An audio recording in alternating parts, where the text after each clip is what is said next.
When the 5th generation Hyundai Elantra launched back in 2011, it really raised the bar in the compact car class for being a very stylish alternative to other ho-hum competitors. On top of that, it also offered decent fuel economy and premium features that you would find on usually more expensive vehicles. The Elantra got a pretty big facelift in 2014, but is it still competitive or is it getting a little stale? Well, let's go ahead and find out and check out this 2016 Hyundai Elantra SE. Now, as far as the design and the styling goes on the vehicle, it has the fluidic sculpture design that Hyundai introduced just a few years ago, and it's still fairly stylish overall. I think it has aged pretty well. Now here goes the key fob for the vehicle. I'm not really a big fan of the key fob. It looks like it came straight out of the late 90s or early 2000s. But you do have remote keyless entry, your lock, unlock to release your trunk. Then you also do have your panic button on the back right here. A smart key is available on higher end trim levels for the Elantra. But I'm a pretty big fan of these 16-inch alloy wheels on this SE trim here. I think they have a fairly high quality looking design to them.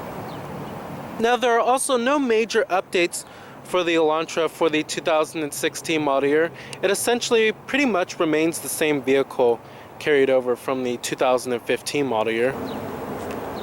Now, it is the quartz white pearl exterior color. Loving this exterior color here. Certainly one of the best colors you can get on the Elantra. And I'm not really a huge fan of white, but this one I'm a pretty big fan of. You also do have a full-on gray cloth interior, full manual driver's seat adjustments, of course.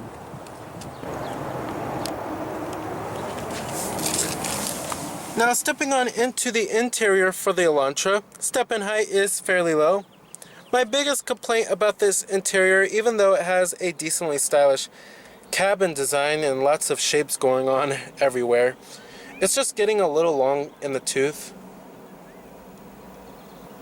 There's lots of gray inside of here, and it feels pretty Spartan, I have to say.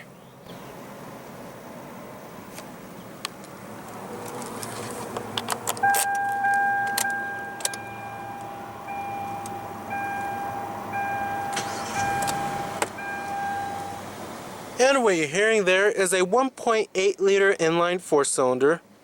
Now, coming to your transmission, you have a 6-speed automatic with manual shiftability. Pretty standard stuff here. Putting the vehicle into reverse displays your rear view camera with guidance lines. However, I wish they did make it a little bit larger. But you do have the option for a much larger touchscreen, and the backup camera will display on that. However, I wish even on this trim they made it much more bigger. And then you also do have your e-brake right here too. And I'm going to go ahead and turn on the lights. You also do have automatic headlights, and then your fogs, hazards too. Automatic driver's side window. And I'm going to go ahead and pop up the hood, check out the engine bay. Heated exterior mirrors. You also do have a little blind spot mirror right there too.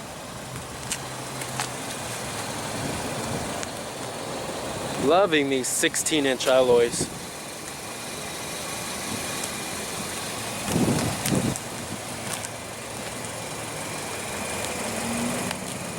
Halogen headlights with your halogen fogs.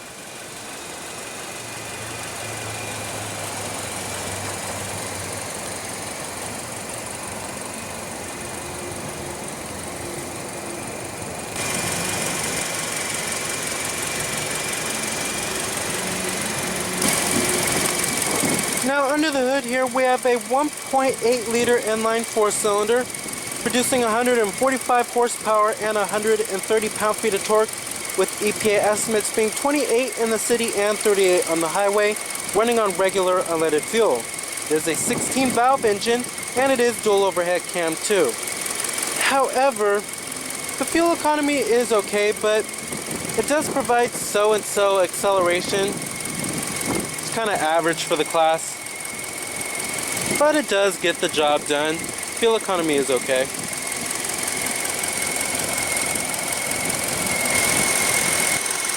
Mated with the 6-speed automatic transmission, it makes for a pretty responsive pair overall.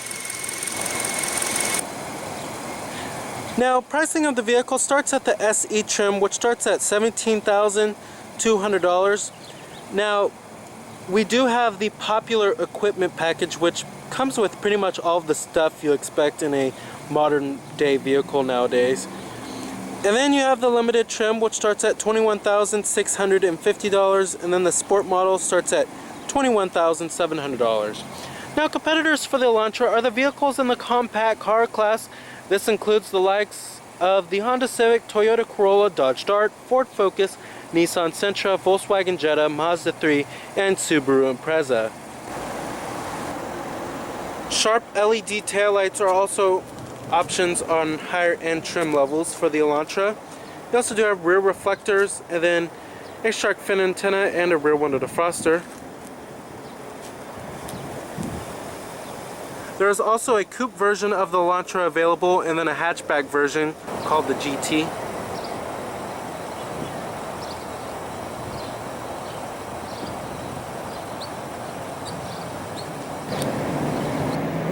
EPA estimates, like I said, are 28 city, 38 highway. Total vehicle price for this particular one is $20,400 since we have the popular equipment package. All of your basic power amenities, power windows, power door locks, and your power mirrors.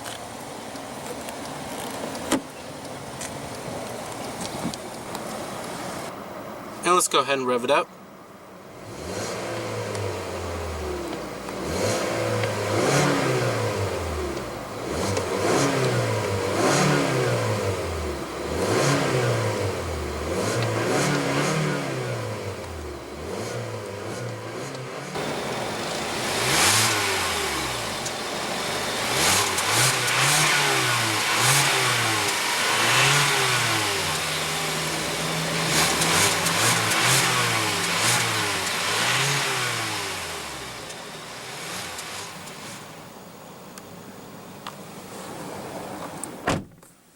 Now, as far as build quality and materials go, inside of the Elantra here, it's pretty average for the class.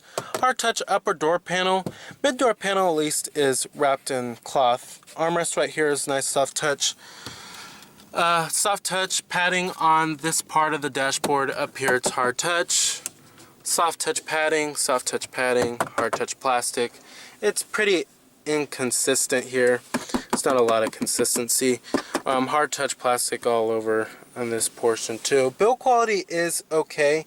Everything feels pretty well put together for the most part. Not a whole lot of panel gaps inside of this interior, but this isn't really the most premium feeling interior in the class. I'd say the Ford Focus and the Dodge Dart are a little bit more high quality feeling in their interiors.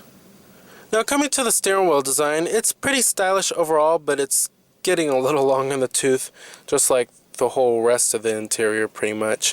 You have your cruise control buttons right here, and then your Bluetooth phone controls, voice recognition, steering wheel mounted audio controls too, intermittent windshield wipers, and then you also do have a manually tilting and telescoping steering wheel. Now, coming to your gauges, the gauges are pretty nice, pretty clear and easy to read overall, pretty bold font too. Coming to that little center screen right there, you have your trip odometer, your fuel gauge, and then also your coolant temperature, and then what gear you're in as well. Coming down here, this is where you will find your USB port, iPod integration, and then your auxiliary input, and a 12-volt power outlet. And a little storage cubby too, of course. Then your cup holders, nice soft touch center console lid. Decent amount of center console storage. It's not very deep, but it's pretty wide. Manually dimming rearview mirror, sunglass container, and then your interior illumination lighting. Now, the Elantra is a little bit lacking when it comes to safety technologies. You don't expect to find anything like lane departure alert or blind spot detection or adaptive cruise control. You will be able to find those on other competitors in this class, however. Now, coming to your AC controls, they're in a very stylish fashion, yet very easy to use and very easy to figure out too. You have your different zones right here. And then your fan speeds, temperatures, easy as that. Front window defroster, rear window defroster, recycling. You also do have your exterior temperature readout up there and your digital clock. Now coming to your main head unit right here, this is a 4.3-inch color display and it works pretty well. Love the rendering and the graphics of this little touchscreen right here. You have your AM, FM, XM satellite radio as well as your Bluetooth streaming audio on this bad boy. Turn Bluetooth on from your device in order to search. It's pretty easy to change the radio stations, and then you have your tune knob right there. But there is a much larger touchscreen available when you get the navigation system. But overall, this one is pretty easy to use.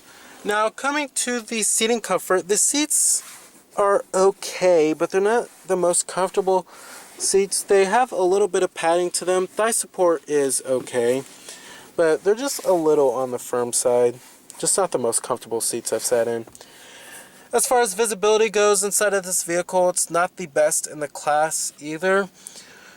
Rearward visibility can use a little bit of work when it comes to that seat pillar right there. But frontward visibility is okay. And then the side glass area in the front is okay too. But rearward visibility needs to be a little bit better. Now as far as driving dynamics go of the Elantra, Hyundai in the 2014 model year added more sound insulation into the vehicle. And it does have a pretty quiet ride overall, but it's not really particularly all that comfortable, and it really gets rough over broken pavement. Really rough actually.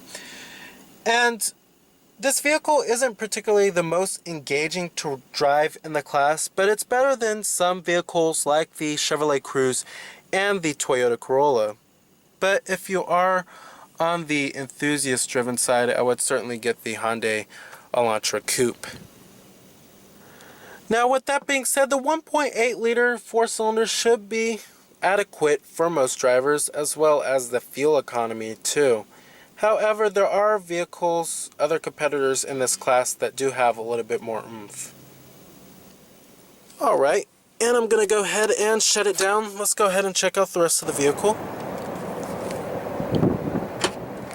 Now back here we will find a pretty spacious trunk. We also do have a cargo net, and these rear seats do fold down to maximize cargo space, 60-40 split.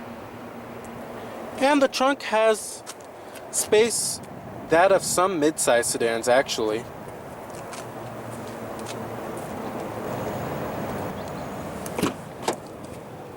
Build quality and materials pretty much do follow through in the rear. Still nice soft touch armrest, hard touch on the upper door panel, and wrapped in cloth on mid door panel. Now sitting back here, this isn't the most spacious vehicle in the class. If you're looking for something a little bit more spacious or family friendly, go with something like a Toyota Corolla or Volkswagen Jetta. Those are certainly the most spacious and family friendly vehicles in the class. Now you do have a single map pocket back here, and then a rear seat armrest with cup holders. Pretty nice little feature there. However, with that being said, rear seat legroom isn't too shabby. It's just not best in class. And then the headroom isn't also that bad either, even though we have the pretty sleek styling and a sloping roofline also. And then you can get things like heated rear seats back here, which is a class exclusive feature. Alright. Full manual passenger seat, and your glove box compartment. Then you also do have a 12-volt power outlet right there. So with its sleek styling, decent fuel economy, long warranty coverage, as well as many premium features available, the 2016 Hyundai Elantra is an okay choice for a compact car.